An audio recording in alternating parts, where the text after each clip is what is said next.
1999년 중국 쓰촨성 더창현의 한 기차역 상급 직원은 다른 직원들의 집단 항의를 받게 됩니다. 이 기차역 안에 식당들도 있고 할 거 아니에요. 한 직원 식당 셰프가 이 기차역 수돗물을 음식할 때 사용할 수가 없다는 거예요. 수돗물을 받아 밥을 했는데 밥에서 악취 썩은 내가 펄펄 나서 그냥 생채로 다 버렸을 정도라고. 언제부턴진 모르겠는데 기차역 수돗물에서 약간 쇠 녹슨 냄새랄까? 그런 냄새가 나기 시작하더니 지금은 무슨 물에서 악취 심한 냄새가 난다. 이것 좀 어떻게 해달라. 그러니까 이때 상급 직원이 양귀수라는 영무원한테 지시를 내립니다. 비싼 급수탑에 가서 확인 좀 해봐라. 여기서 양기수는요, 원래 일이 평일 수도요금 징수를 하거나 기차역 물공급 유지 및 기타 업무를 하고 있었어요.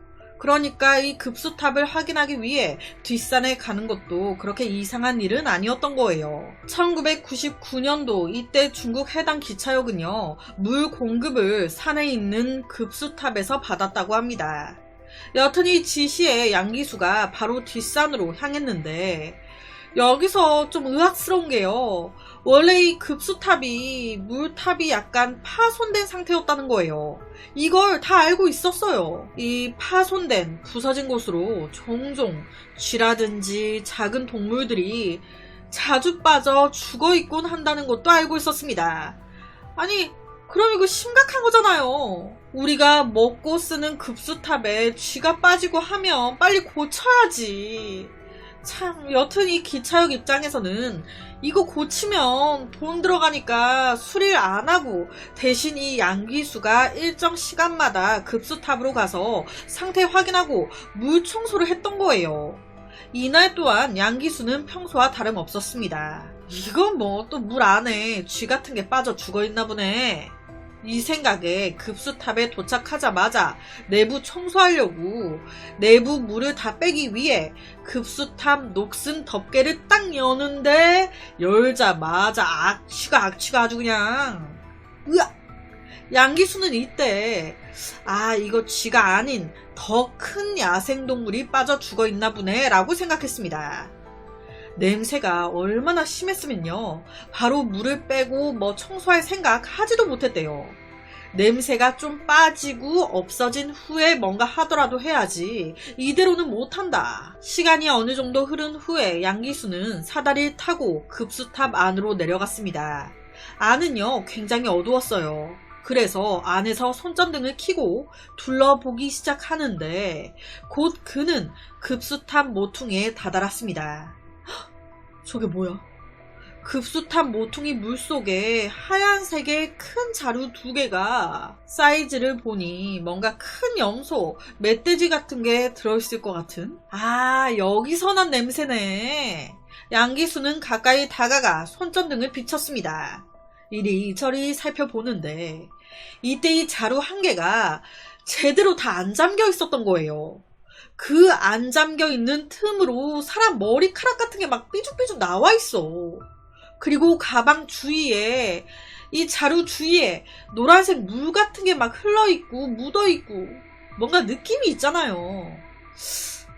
설마. 순간 소름이 싹 돋으면서 놀란 양기수는 바로 급수탑 위로 올라옵니다. 그 후에 바로 신고해요. 현장으로 경찰이 출동, 문제의 자루를 열어보게 되는데 역시나 자루 안에는 물에 잠겨 썩을 대로 썩은 하얗게 변한 사람 머리가 그대로 드러났습니다.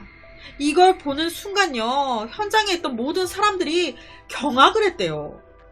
시신을 봐서 경악을 한 것도 한 건데 동시에 지금 이게 급수탑 물 안에서 발견됐단 말이에요. 요 근래 수돗물에서 이상한 냄새가 엄청 났는데 그게 시신 썩는 냄새였던 거야?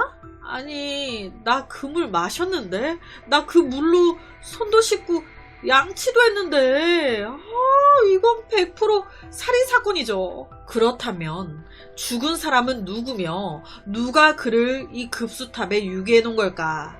바로 부검이 시작됐습니다. 그 결과 사망자는 남성으로 사망 원인은 질식사, 목이 졸려 죽은 상태였어요.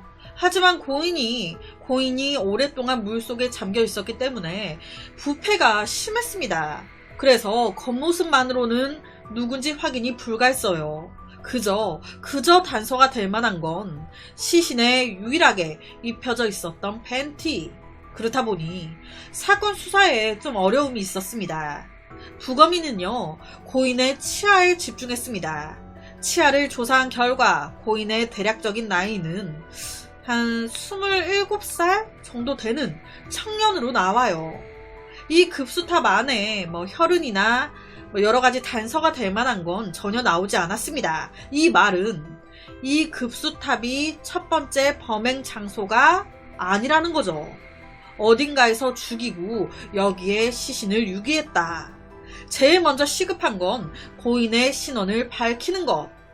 경찰은 덕창 기차역과 덕창현의 실종자들을 중심으로 전면적인 조사에 착수합니다. 하지만 실종자들 중에 나이라든지 이런 게 피해자와 일치하는 사람이 하나도 없는 거예요.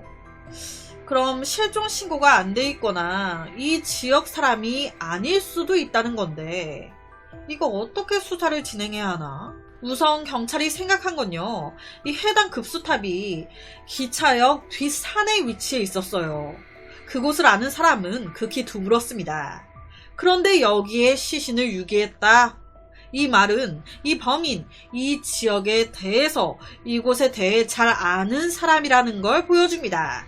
즉 범인은 현지인이거나 아니면 현지인이 아니더라도 이 지역에 오래 산 적이 있는 사람일 것이다 라는 말이 되는 거예요. 제가 그것이 알고 싶다 보다가 들었는데 보통 범인들이 시신을 유기할 때는요, 절대 자기들이 낯선 곳에 유기하지 않는데요.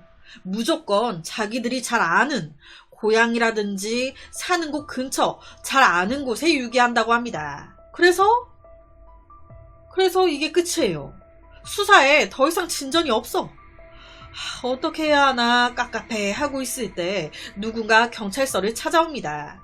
시신 확인을 요구해요. 이 사건에 정말 큰 공을 세운 건 다름 아닌 유일하게 피해자에게 입혀져 있던 팬티였습니다. 도대체 이게 무슨 말이야? 이 사건 어떻게 된 사건인 걸까? 사건이 일어나고 며칠 후에 한 형제가 경찰서를 찾아온 거예요. 아버지가 사라지셨다고. 얼마 전에 이쪽에서 시신이 발견됐다고 하던데 혹시 우리 아버지는 아닌지 걱정돼서 왔다고. 당시 사라진 아버지는 53세 유선진으로 얼마 전 우한에서 덕창현으로 야채 사업을 시작하겠다며 왔는데 얼마 안 가 갑자기 연락이 끊겨버렸다고. 그러니까 가족들 입장에서는 얼마나 걱정이 됩니까? 그래서 아버지가 이제 덕창현에서 묵고 있었던 집을 찾아왔는데 집에도 없어. 여전히 연락도 안 되고. 이런 와중에 뉴스에서 덕창현 기차역 급수탑에서 신원 미상의 남자 시신이 발견됐다. 그러니까 형제가 조마조마한 심정으로 찾아온 거예요. 자, 여기서 이상한 점 느끼신 분 계신가요? 자, 제가 앞서 그랬습니다. 발견된 시신 부검했을 때 피해자의 나이 대략 몇 살로 나왔다고 했었죠? 27살로 추정된다고 했었습니다. 그런데 지금 이 사라진 아버지 나이 53세예요. 나이대가 안 맞죠? 그러니까 경찰 또한 이 말을 듣고 바로 아버님은 아닌 것 같습니다. 나이대가 달라요. 죄송합니다. 하면서 바로 그냥 형제를 되돌려 보냅니다. 그런데 한 며칠 후에 이 형제가 다시 찾아온 거예요. 아무리 생각해도 이상하다고. 급수탑에서 발견된 사람이 우리 아버지 같다고. 시신 확인할 수 있게 해달라고. 그래서 이때 경찰이 법의학자가 찍은 시신 사진을 보여줘요. 이에 형제가 그 사진을 뚫어져라 쳐다보는데 시신 부패가 너무 심해가지고 육안으로는 누군지 확인이 불가능한 거예요. 본다고 알 수가 없어. 그러니까 이때 형제가 한 가지를 물어본 겁니다. 사진만 봐서는 잘 모르겠네요. 혹시 고인이 남긴 유품 같은 건 없었습니까? 그러니까 이때 경찰이 생각이 난 거예요. 뭐가? 고인의 몸에 유일하게 입혀져 있었던 팬티가. 아, 이 팬티 하면서 그 사진을 딱 보여주는데 이 사진을 보자마자 이 형제가 막 울부짖기 시작하는 거예요. 이 팬티 제가 아버지한테 사드린 건데? 자기가 총 2개, 똑같은 디자인 팬티 2개를 사들였었다고. 그 팬티라고. 아버지 집에 똑같은 게 하나 더 있다고. 그래서 경찰이 확인하기 위해 아버지가 살았던 집을 찾아갑니다. 보니까 있어. 고인에게 입혀져 있었던 팬티와 똑같은 팬티 한 장이. 아니, 이 상황에 경찰은 몹시 당황했습니다. 부검이는 분명히 피해자 27살 정도의 청년이라고 했는데 뭐야, 50대 남자야? 이건 뭘 말하고 있는 걸까? 초기 부검 보고서에 문제가 있었다는 겁니다. 좀 더 정확히 확인하기 위해 경찰은 이 형제의 DNA와 발견된 고인의 DNA 검사 진행합니다. 결과는 맞네. 사망자는 50대인 유선진이었습니다. 부검 결과가 잘못됐던 거예요. 어떻게 이런 일이 벌어진 걸까요? 이 아버지는요, 생전에 취미가 운동이었대요. 체력이 아주 좋아. 거기다 흡연 안 했고요. 술도 안 먹었습니다. 거기다 양치도 너무 잘해서 치아 상태도 최고. 그래서 50이 넘었는데도 이 치아의 마모 상태가 20대에서 30대 청년들과 비슷했던 거예요. 이로 인해 법의학 의사가 피해자 나이를 잘못 판단하게 됐다는 겁니다. 저는 개인적으로 치아는 나이를 속일 수 없다고 그렇게 알고 있었는데 여튼 이 사건을 조사하다 보니까 이랬다고 하더라고요. 개인적으로 저는 그냥 법의학자가 실수한 거 아닌가 싶기도 하고 잘 모르겠네요. 여튼 이렇게 피해자의 신원이 밝혀졌습니다. 이제 해야 할 건 누가 그를 죽였냐? 경찰은 이 아버지의 주택을 수색했습니다. 집은요, 깔끔했어요. 싸움 흔적이나 누군가 침입한 흔적 없었습니다. 하지만 딱 한 가지 이상한 게 있었어요. 저희 아버지가 늘 가지고 다니시던 은행 카드 하나가 없어졌습니다. 이걸 알게 된 경찰은 바로 분실된 은행 카드 조사에 들어갑니다. 그 결과 1999년 11월 24일 누군가 이 아버지의 카드를 들고 은행에 왔네?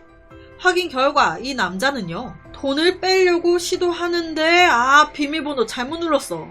1회 잘못 누르고 당황해서 그냥 갑니다. 그리고 몇 시간 정도 흘러 다시 나타나요. 이번에는 제대로 비밀번호 누르고요. 약 2만 위안 정도의 돈을 인출해 갑니다. 여기서 2만 위안 하나로 한 360만 원 정도 나오더라고요. 경찰은 다행히도 얼마 안 가 이 돈을 뽑은 사람의 신원 알아냅니다. 그 사람은 진주푸라는 남자. 경찰은 바로 2팀으로 나눠 수사를 진행했습니다. 한 팀은 고인이 야채 사업하려고 했잖아요. 그쪽으로 이제 연관된 사람들 만나고 다니고요. 또 한 팀은 진주푸의 행방을 쫓기 시작해요. 그리고 얼마 후 야채 사업 탐문 수사를 담당하던 경찰이 중요한 단서를 알아냅니다. 저 얼마 전에 유선진이 웬 낯선 남자 3명과 함께 술을 마시는 걸 봤었어요. 그때 제가 인사까지 했었는데, 그런데 그 이후부터 보지 못한 것 같습니다. 같이 술 마시던 3명은 저도 잘 모르는 남자들이었어요. 한 가지 기억나는 건 3명 중에 2명은 스촨성 사투리 쓰고 있었고 나머지 1명은 산시성 사투리 쓰고 있었다는 거? 반대편 진주푸 수사를 맡고 있었던 경찰 또한 얼마 안 가 덧창현에 있는 진주푸의 집을 찾아냅니다. 피해자가 발견된 지역과 같은 현이죠. 덧창현. 진주푸의 집을 수색하던 경찰은 이곳에서 대량의 작은 방울 모양의 혈흔을 발견합니다. 딱 걸렸죠. 집주인 말에 따르면 이 방에 새들어 살던 사람은 3명의 남자로 1999년 11월 25일에 이사 갔다고.